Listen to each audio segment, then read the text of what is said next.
Hello students, आज हम लोग क्लास 10th का चैप्टर 5 स्टार्ट करने वाले हैं। ठीक है, जो कि है अर्थमेटिक प्रोग्रेशन। अर्थमेटिक प्रोग्रेशन में हम लोग स्टार्ट कर रहे हैं क्या, सबसे पहले हम लोग जानेंगे सीक्वेंस क्या होता है। ठीक है, सीक्वेंस क्या है देखो।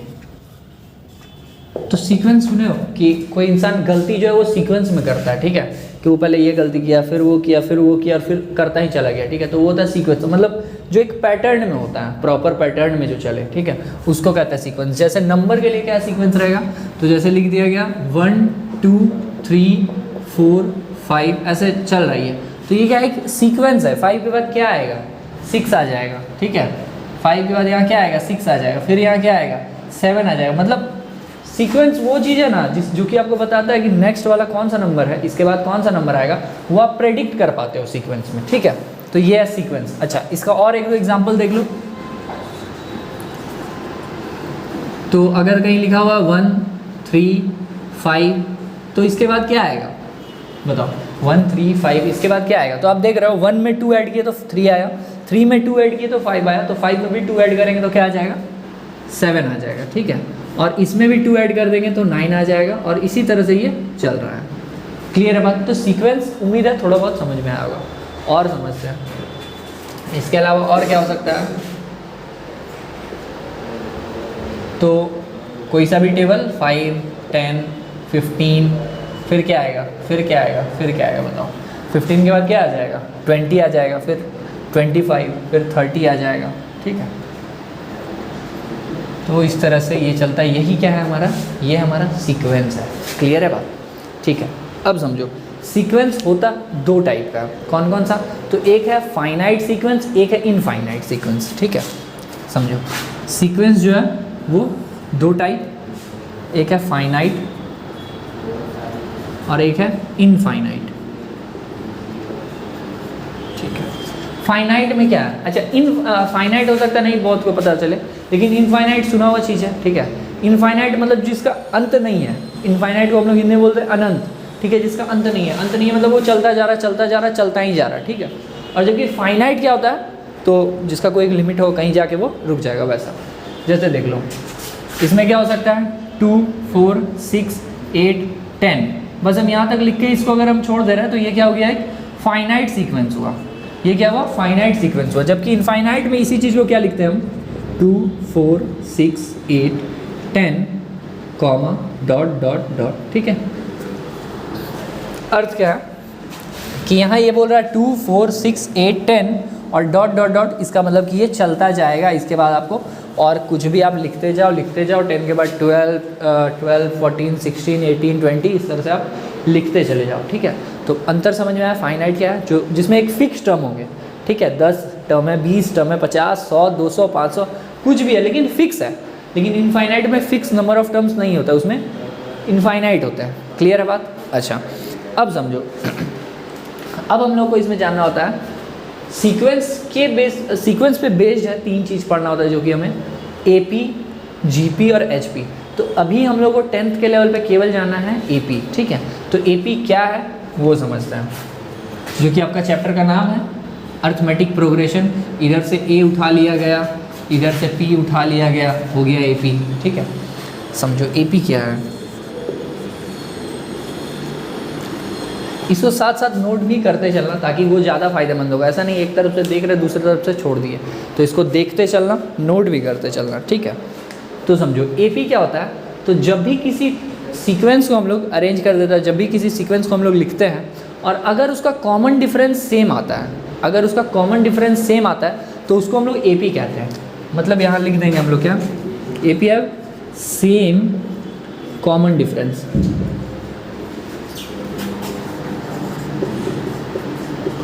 ठीक है, मतलब देख लो ये AP था, क्योंकि 2 - 1 करो तो 1 आएगा, 3 - 2 करो 1 आएगा, 4 - 3 करो 5 - 4 करो, मतलब कोई सा भी second term minus first term करो, सेकेंड टर्म इस तरह से, मतलब third term minus second term करते जाओगे, तो वहाँ पे क्या आ रहा होगा, डिफरेंस सबका सेम रहेगा।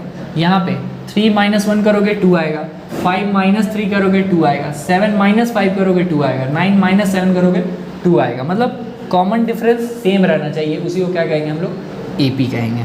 ठीक है, इसका एग्जाम्पल्स सेम यही सारा आ जाएगा। अच्छा, तो अब आपको लग रहा होगा सारा सीक्वेंस तो एपी होता नहीं, सीक्वेंस में और भी बहुत कुछ आता है, और भी बहुत कुछ आता है, जैसे 1 आ जाएगा, जैसे 1 4 9 16, ये भी एक सीक्वेंस है कि मतलब स्क्वायर होता जा रहा है।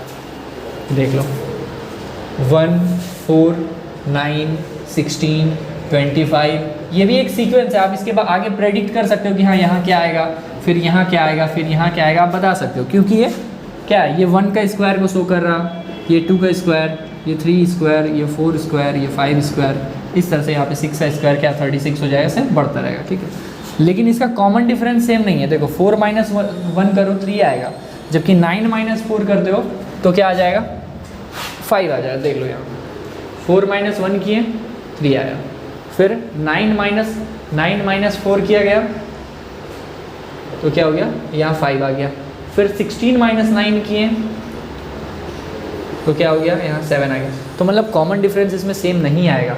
तो जिसका कॉमन डिफरेंस सेम आ जाए उसको हम लोग बोलेंगे कि वो क्या है, एपी है।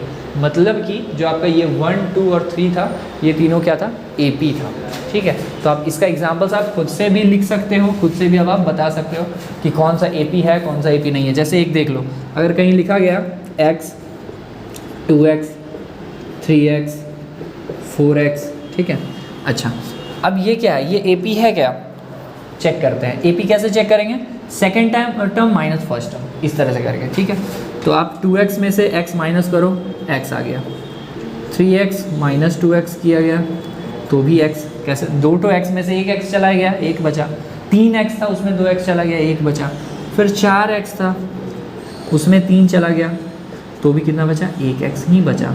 बोलो कोई दिक्कत, बताओ यहाँ तक कोई दिक्कत, सब समझ में आ रहा, क्लियर हो रहा कि कॉमन डिफरेंस सेम रहना चाहिए, कॉमन डिफरेंस सेम रहना चाहिए तब वो एपी है, कॉमन डिफरेंस सेम नहीं है वो एपी नहीं है। क्लियर हुआ बात, ठीक है, इसको आप देख लो, नोट कर लो। ठीक है, अब देखो कोई अगर एपी है तो उस एपी में कुछ टर्म्स होता है जिसके बारे में हम लोग को जानना है। ठीक है, कुछ टर्म्स है उसके विषय में हम लोग को यहाँ जानना है एपी में। जैसे क्या कि अगर कहीं पे भी इसमें ये लिखा होता है, या फिर अगर आप इससे कोई एग्जांपल ले लो 5 10 15 20 25, ऐसा अगर ये ले लिया गया, ठीक है, तो इसमें आपको 2-3 चीज़ जानने पहले मिलेगा। क्या, सबसे पहला चीज़ ए किसको बोला गया है, तो फर्स्ट टर्म को ए बोला गया है। फर्स्ट टर्म क्या होता है, तो जो पहला वाला टर्म है, ठीक है, इसमें जो पहला वाला टर्म है उसको A1 से भी दिखाया जाता है और A भी हम लोग बोलेंगे। A क्या हो गया यहाँ पे 5 हो गया। ठीक है, इसके बाद क्या, कॉमन डिफरेंस। तो कॉमन डिफरेंस तो उम्मीद है अभी तक समझ में आ गया होगा। ठीक है, कॉमन डिफरेंस को हम लोग यहाँ पे D से डिनोट करेंगे। तो D यहाँ पे कॉमन डिफरेंस सबका क्या है, 10 माइनस 5 करो 5 आएगा, 15 माइनस 10 करो 5 आएगा, 20 माइनस 15 करो 5 आएगा। कॉमन डिफरेंस भी यहाँ पे 5 हो गया। इसके बाद फिर n, नंबर ऑफ टर्म्स को आप n से डिनोट करोगे। तो यहाँ पे नंबर ऑफ टर्म्स कितने हैं, तो देखो यहाँ नंबर ऑफ टर्म्स भी 5 ही हो गया, नहीं कन्फ्यूज़न हो जाए तो यहाँ हम एक और बढ़ा दे रहे हैं, यहाँ हम 30 कर दिया। तो देख लो 1 2 3 4 5 6 टर्म्स है यहाँ पे, इसलिए नंबर ऑफ टर्म्स यहाँ पे 6 हो गए। ठीक है, अच्छा, और फिर लास्ट टर्म को हम लोग L से भी डिनोट करते हैं या फिर AN से भी डिनोट करते हैं। तो लास्ट टर्म यहाँ पे क्या है, 30 है। बोलो कोई दिक्कत, क्लियर हुआ, फिर से सुन लो। फर्स्ट टर्म क्या है, जो फर्स्ट वाला है। ठीक है, कॉमन डिफरेंस क्या है, तो इन दोनों के बीच का जो डिफरेंस आ रहा है वो। Number of terms, total terms इसमें कितना है वो, और फिर लास्ट टर्म, जो लास्ट वाला टर्म है उसको कह रहे हैं। सिंपल, बस यहाँ पे ये भूल जाता है कि A कौन है। A मतलब फर्स्ट टर्म, D मतलब कॉमन डिफरेंस, N जो है नंबर ऑफ टर्म्स, और AN जो है वो क्या है, लास्ट टर्म। अभी फर्स्ट वाला NCERT का एक्सरसाइज में आपका AN का ही यूज़ किया जाएगा, L को बहुत कम ही जगह पे उसको L बोला जाता है, लेकिन AN ही यूज़ करेंगे हम लोग। क्लियर है यहाँ तक, इसको नोट कर लो आप। ठीक है, इसको नोट करके आप NCERT का एग्जाम्पल नंबर 1 पे आ जाओ। ठीक है, अब यहाँ एग्जाम्पल नंबर 1 जो है आपका, उसमें क्या दिया हुआ है,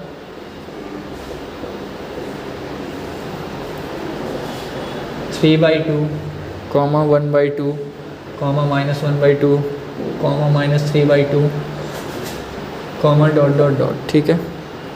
अब इसमें बोला क्या जा रहा, right the first term A, right first term को हम लोग ए यहाँ सीधा बोल दे रहे हैं, right first term, right A and the common difference D. तो फर्स्ट टर्म और डी आप बताओ यहाँ पे, ठीक है। इसमें फर्स्ट टर्म ए को बताओ और कॉमन डिफरेंस डी को आप यहाँ पे बताओ। तो देखो कैसे बताना, क्या है ये, कुछ नहीं है। फर्स्ट टर्म ये हो गया 3/2 और common difference second minus first कर दो 1/2 माइनस, डिनोमिनेटर सेम है तो 1 - 3/, यहाँ -1 आ गया। बोलो कोई दिक्कत, कोई आपत्ति, चेक कर लो।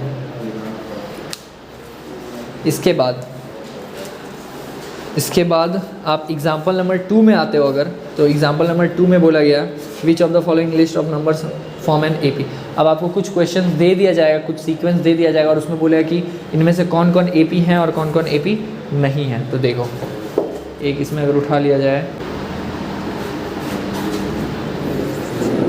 1 1 1 2 2 2 3 3 3, क्या लग रहा है ये एपी है? सोचो थोड़ा, बताओ क्या लग रहा।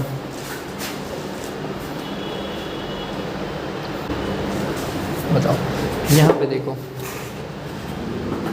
1 में से 1 माइनस करोगे 0 आएगा, 1 में से 1 माइनस करोगे 0 आएगा, लेकिन 2 में से 1 माइनस करोगे क्या आ जाएगा? 1 आ जाएगा, है ना। देखो 1 - 1 0 आया, फिर 1 इसमें से आप ये माइनस किए 0 आया, इसमें से ये माइनस किए ये भी 0 आ गया। लेकिन जब आप 2 में से 1 माइनस करते हो तो क्या आ जाता है? 1 आ जाता है। कॉमन डिफरेंस सेम नहीं है, तो कॉमन डिफरेंस सेम नहीं है तो ये एपी नहीं है। मतलब एक शर्त क्या पता चला कि कॉमन डिफरेंस एपी वो है जिसका सेम कॉमन डिफरेंस है, और फिर उसका उल्टा जिसका कॉमन डिफरेंस सेम है वो एपी है, ठीक है। कॉमन एपी वो है जिसका कॉमन डिफरेंस सेम है और जिसका कॉमन डिफरेंस सेम है वही एपी हो जाएगा, ठीक है। मतलब उल्टा तरह से बात। क्लियर हुआ यहाँ तक? क्लियर हुआ यहाँ तक? इसके बाद अब आप एक्सरसाइज के क्वेश्चंस को 5.1 का जो क्वेश्चन है वो सब आप खुद से ट्राई कर सकते हो। अगर उसमें कहीं डाउट होता है तो आप कमेंट करके हमको बता सकते हो, ठीक है। अगर आप कमेंट करते हो कि हाँ प्रॉब्लम है एक्सरसाइज में, तो हम एक्सरसाइज का पूरा एक्सरसाइज का हम वीडियो अपलोड करेंगे। अदरवाइज़ केवल बेसिक का ये सारा रहेगा, ठीक है। अगर आप को प्रॉब्लम होता है तो आप मैसेज कर सकते हो, तो वहाँ पे हम वो चीज़ को क्लियर कर देंगे, ठीक है। ठीक है, तो अभी के लिए हम लोग इसको यहीं पे रखते हैं और मिलते हैं नेक्स्ट वीडियो में। Thank you.